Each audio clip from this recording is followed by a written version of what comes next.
خداوند وقتی که بندگان همه در دشت محشر عاصی و مطیع، کافر و منافق و مؤمن همه به صف میشن، توسط فرشته خدا صدا میزند، امر میکند سجود. خداوند در دشت محشر همه متجلی شده، امر صادر میشه سجود، سجده بکنید. اونهایی که در دنیا با رضایت کامل و قناعت کامل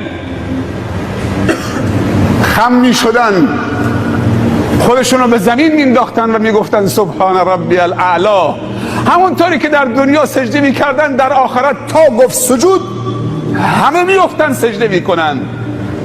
اما یه عده‌ای همینجور کمرشون یک دست شده، مفصلهای ستون فقرات کمرشون یک دست و یک تخته شده، خم نمیشه.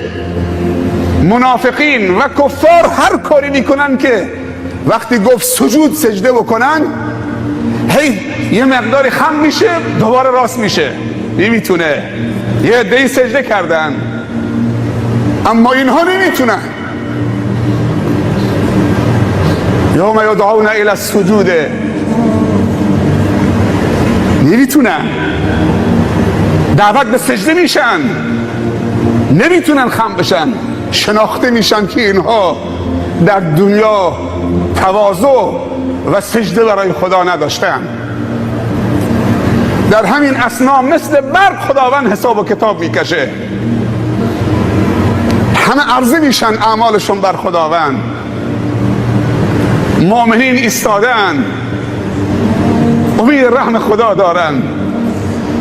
کسی که در آخرت، کسی که در دنیا رحم نشود و تنها رحم خدا در دنیا دین خداست،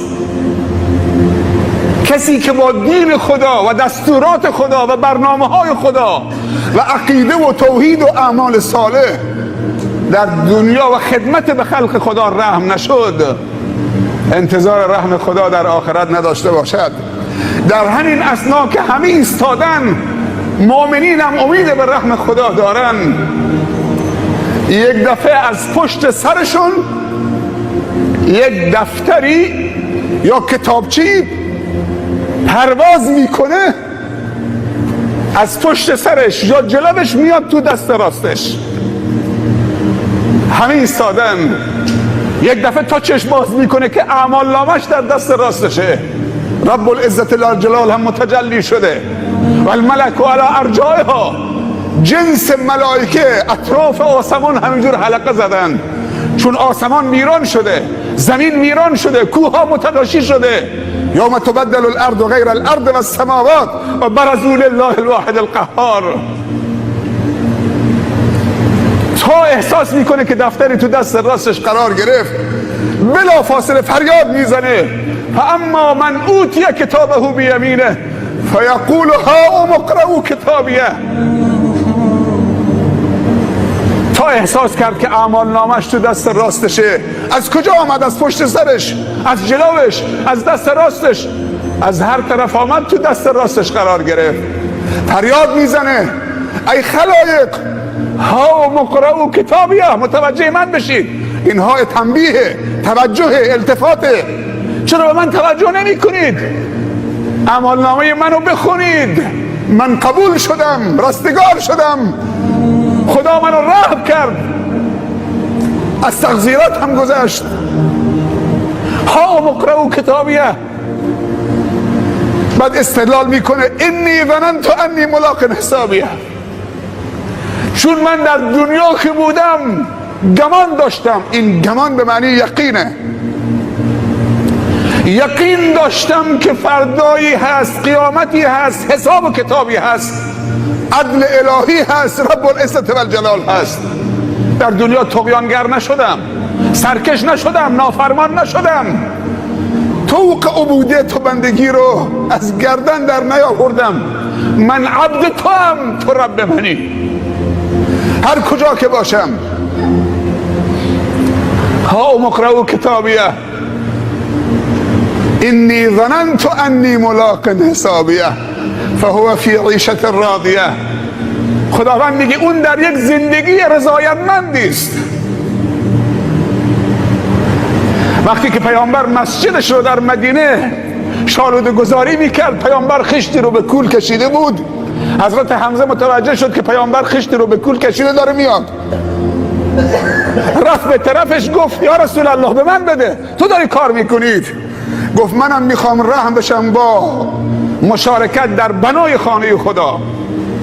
و یک رجزی به اونها، یک نشید به اونها یاد داده بود که همینطوری که دیوار و شالوده مسجد پیامبر رو در مدینه کار میکردن صلی الله علیه وسلم، با هم رجزخوانی میکردن. اللهم لا عیش الا عیش الاخره فاغفر للانصار والمهاجره.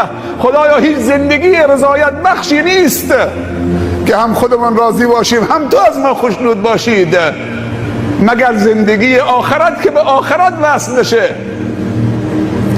فاذا فرغت فانصب و الی ربک فارغب فاغفر للانصار والمهاجره.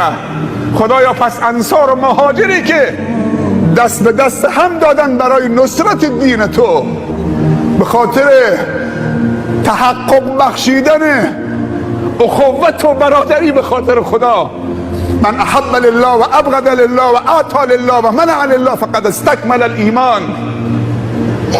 همه چیزمونو خدایی بکنیم، دوستیمونو خدایی بکنیم، تو هیچ موقع گله نکنیم.